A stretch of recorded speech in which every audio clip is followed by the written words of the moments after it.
এগৰাকী 60 বছৰীয়া মহাকাশচাৰী য'ত 8-9 দিনৰ এটা মিছনত গৈ থাকিবলগীয়া হয় সমগ্ৰ 9 দিন মহাকাশত বহুতো সফল আৰু বিফল প্ৰচেষ্টাৰ ফলত আহি আছে সুনিতা উইলিয়াম আৰু উইল মোৰ কিন্তু চাওঁ আহক কিয় আৰু কেনেকৈ ইমান দিন থাকিবলগীয়া হয় মহাকাশত নমস্কাৰ সকলোকে মই শৰদ ৰাগ সকলোৱে গাড়ীত যোৱা এটা দীঘলীয়া যাত্ৰাক স্মৰণ কৰকচোন য'ত একেখন গাড়ীতে গৈ গৈ আমাৰ আমনি লাগি যায় তেনেস্থলত অনুমান কৰক এজনী 60 বছৰীয়া মহিলাই মহাকাশত 9 মাহৰো অধিক সময় কটাবলগীয়া হয় 5 জুন 2024 এটা বিশেষ ৰিচাৰ্জৰ বাবে ISS লৈ পঠিওৱা হৈছিল সুনিতা উইলিয়ামছ আৰু বেৰি Butch উইলমৰক And liftoff of Starliner and Atlas V, carrying 2 American heroes, drawing a line to the stars for all of us. সফলভাৱে উৎক্ষেপণ কৰা হৈছিল বোয়িঙৰ দ্বাৰা নিৰ্মিত ষ্টাৰলাইনাৰ স্পেচক্ৰাফ্ট এইখন স্পেচক্ৰাফ্টে সুনিতা উইলিয়ামছ আৰু উইলমৰক ISS লৈ গৈছিল ISS অৰ্থাৎ ইণ্টাৰনেশ্যনেল স্পেচ ষ্টেচন সাধাৰণ অৰ্থত আপোনালোকক ক'বলৈ গ'লে এষ্ট্ৰনটসমূহ মহাকাশত থকা এখন ঘৰ যিখন ঘৰত মহাকাশচাৰীসকল থাকিবৰ বাবে সকলো ধৰণৰ সুবিধা উপলব্ধ আছে খোৱা-বোৱাৰ সকলো বস্তুকে ধৰি জিম আদিৰ দৰে উপযুক্ত সুবিধাসমূহ এই ISS-ত আছে Here's one sleep station right here. And there's all sorts of foods here. I want to have drinks, meats, eggs, vegetables, cereals. I should need some weight on this thing.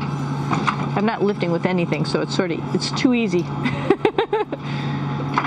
ইনিটা আপোনালোকৰ মনলৈ প্ৰশ্ন আহিব পাৰে যে ISS লৈ খোৱা-বোৱা বস্তুসমূহ আহে কেনেকৈ আৰু এই ISS ষ্টেচনটো মহাকাশত কিদৰে আৰু কোনে নিৰ্মাণ কৰিলে যেতিয়াৰ পৰা এই ISS ষ্টেচনটো লঞ্চ কৰিছে তেতিয়াৰ পৰা আজিলৈকে কোনো দিনে সম্পূৰ্ণৰূপে এই ISS ষ্টেচনটো খালী হৈ যোৱা নহয় কোনোবা নহয় কোনোবা এটা এক্সপিডিশ্যন ইয়াত থকা হয়ে য'ত এটা এক্সপিডিশ্যন 5 পৰা 6 মাহ পৰ্যন্ত হয় য'ত প্ৰতিজন ক্ৰু মেম্বাৰে এই ষ্টেচনলৈ এই আহাৰসমূহ লৈ যায় এই স্পেচ ষ্টেচনটো এইটো কাৰণে বনোৱা হৈছিল যাতে এষ্ট্ৰনটসমূহে স্পেচত গৈ জিৰ' গ্ৰেভিটিত তেওঁলোকে এক্সপেৰিমেণ্টসমূহ কৰিব পাৰে যিহেতু পৃথিৱীত গ্ৰেভিটিৰ কাৰণে এক্সপেৰিমেণ্টসমূহ কৰাত কিছুমান অসুবিধাৰ সন্মুখীন হয় এইটো এটা ইমান ডাঙৰ প্ৰজেক্ট আছিল য'ত এখন দেশে সম্পূৰ্ণ কৰাটো প্ৰায় অসম্ভৱ আছিল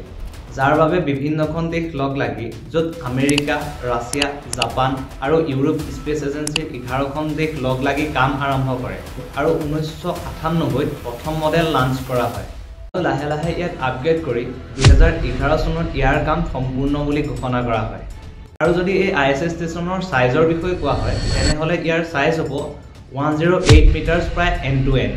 যদি সাধাৰণভাৱে আপোনালোকে অনুমান কৰিব খোজে তেন্তে আপোনালোকে ধৰি ল'ব পাৰে যে এখন ফুটবল ফিল্ডৰ সমান কোনখন স্পেচক্ৰাফ্টে সুনিতা উইলিয়ামছ আৰু উইলমৰক ISSৰ ষ্টেচনলৈকে লৈ গৈছে সেই স্পেচক্ৰাফ্টখন নিৰ্মাণ কৰিছে বোয়িং কোম্পানী হয়তো বহুতে জানেই চাগে এয়াৰপ্লেনসমূহ দুটা কোম্পানীয়ে বনায় এটা হৈছে এয়াৰবাছ আনটো হৈছে বোয়িং আৰু সেই বোয়িং কোম্পানীয়ে বনাইছিল ষ্টাৰলাইনাৰ স্পেচক্ৰাফ্টখন যোনখনে সুনিতা উইলিয়ামছ আৰু উইলমৰক ISSৰ ষ্টেচনলৈ লৈ গৈছিল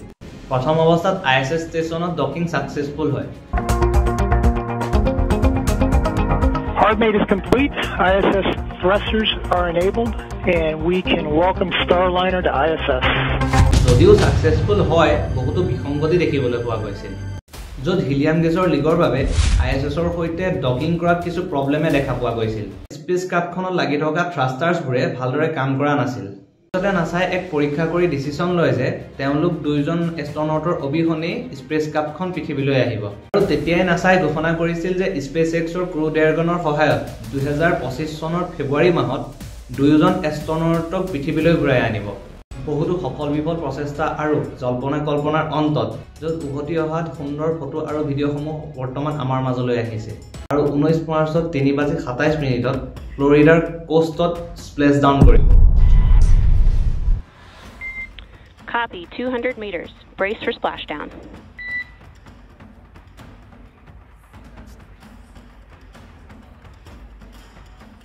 As you can see there on your screen, continuing to monitor progress of the Dragon spacecraft.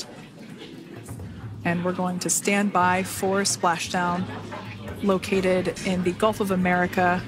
off the coast of Tallahassee, Florida.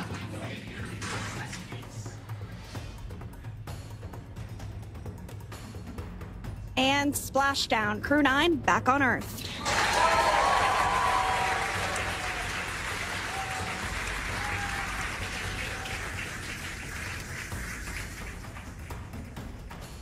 পৃথিৱীলৈ অহাৰ পিছতো তেওঁ বিভিন্ন ধৰণৰ সমস্যাৰ সন্মুখীন হ'ব দীৰ্ঘদিন ধৰি তেওঁ স্পেচত থকাৰ বাবে এষ্ট্ৰনটসমূহৰ মতে তেওঁ শৰীৰত বিভিন্ন ধৰণৰ সমস্যাই দেখা দিব য'ত মূৰ ঘূৰোৱা